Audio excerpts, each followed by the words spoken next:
Okay, so the interesting person I wanted to talk about is Casey Neistat. Now, Casey is very, very inspiring. He's such a creative and interesting person, and there are so many things I could talk about in this video about why I think he is so interesting. For example, the amount of adversity he's had to overcome, such as running away from home at the age of 15, dealing drugs to try and get by, having a child at the age of 16, to name a few. But all those inspiring things about his story are not what I wanted to talk about in this video. What I did want to talk about is up on my banister over here, which I'll quickly show you. So as you can see here, it says patience. Now the quote around it is actually not a Casey Neistat quote, but the idea of persistent patience is something that I wanted to talk about in this video. So one thing that Casey is brutally honest about when you listen to him talk on any kind of podcast or on his videos is that success does not happen overnight. It is something that curates over many years, persistently traveling in the same direction. I think a lot of people, probably including myself, watch a lot of YouTube videos or look at other creators and try and find some sort of secret sauce to success that will make them successful overnight, or even, within a few months or even a few years. When the reality is, that's just not how success works. I have to admit, I haven't really written a script for this video. I just felt kind of inspired to do it, so that's why I'm here. I don't really know what I'm doing. I just want to make something cool. The guy made 800 videos in a row, day after day after day, and I've tried to make quite a lot of videos in the past few weeks, and I've absolutely no idea how he had the energy and time to do it, but it was that persistent patience that he's exercised that just allowed him to keep going. And now, part of it probably would be due to the fact that how his brain is wired, and that he's either 1,000,000% in and doing the thing every single day and never stops, or he just can't focus on the thing at all. But I suppose what I wanted to say is thank you for the inspiration that you are, Casey. I'm getting a phone call from the garage again. Sure. Was that the front? Yeah, the front two, because that would have been the previous. Bye-bye. Yeah, that was the garage. I'm gonna go pick up the car in a sec. But yeah, what I wanted to say is thank you, Casey, for showing at least the honesty around the fact that success doesn't happen overnight, and that if you really want something, you need to work at it every single day for a very, very long time, and that there are no kind of shortcuts. Another thing I love about Casey is the idea that he will chuck everything into what he's going after. And I actually think this is best summarized by his brother Van in one of his most recent videos about magic beans. Now, I haven't asked for permission to show this clip, but I will just show a very quick excerpt from Van's video. I really hope he's okay with it. Please forgive me if not. Move 5 is called Buying the Magic Beans. My favorite thing that my brother Casey ever made was the intro to the Neistat Brothers HBO series in episode 1.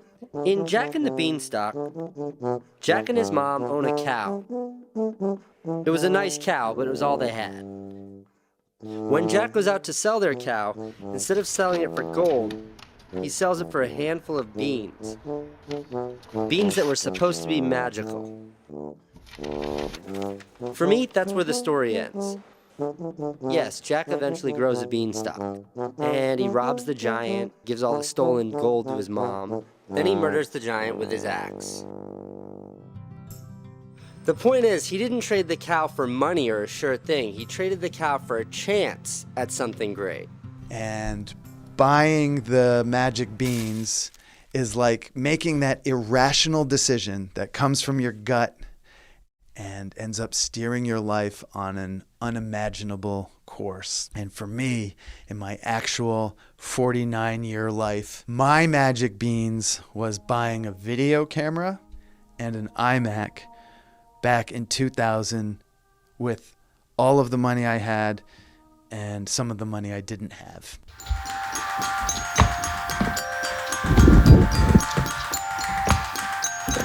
Okay, time to go.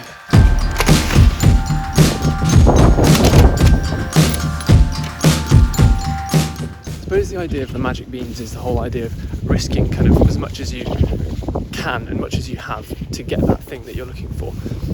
I think he likens it to the idea of when he first bought his camera and computer. I don't remember the exact story that he tells, but he basically says something along the lines of that he sells, I don't know, all that he had, or at least used all the money that he had to go out and buy that first video camera that set him up for the success that he ended up having. I also don't know how Casey films in public all the time because I find it terrifying. As I was saying, I don't quite know, Casey, how you film in public with such lack of worry for what other people think. I'm not gonna lie, I do struggle with it quite a lot still.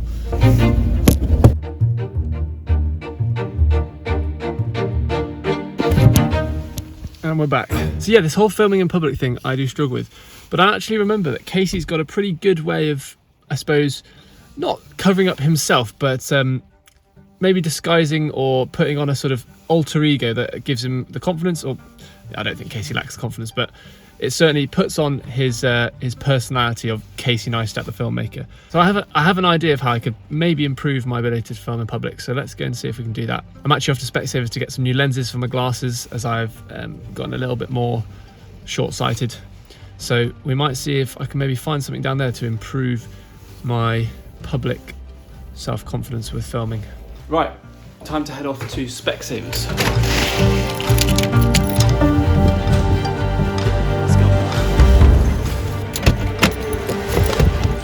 One other thing that I absolutely love, one of my favourite things about Casey, was I think he was doing an interview with a famous, I think it might have been Rich Roll.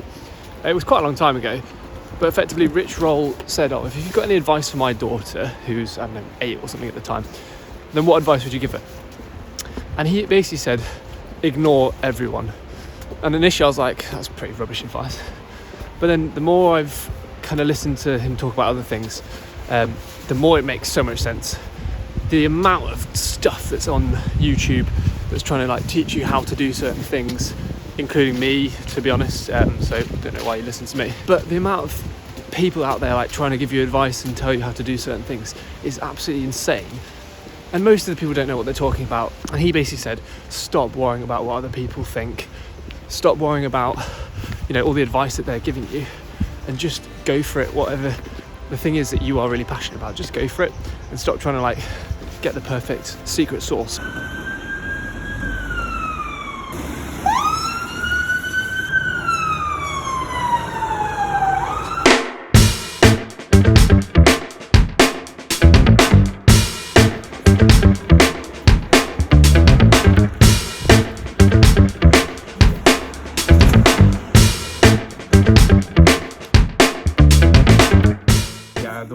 These are like the old prescription. You don't also do like Ray-Bans or sunglasses, like non-prescription ones? No.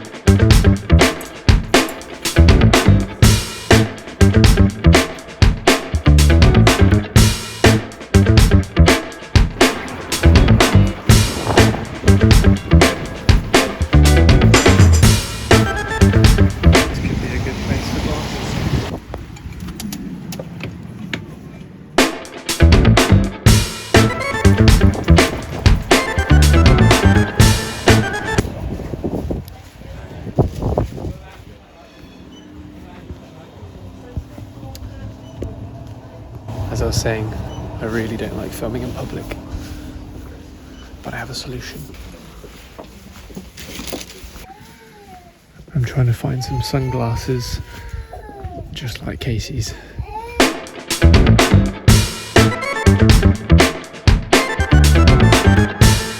Excuse me. Hello.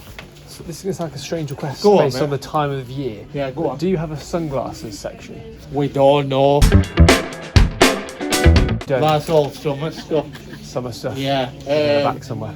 I'm trying to think there is an optician's down the road. I've been there, and they Yeah. got a very limited selection as well. It's probably the time of year. Yeah, it is. Yeah, I don't know where else for you to try unless you try on Amazon or something like that. Yeah, Amazon usually does the job. Yeah.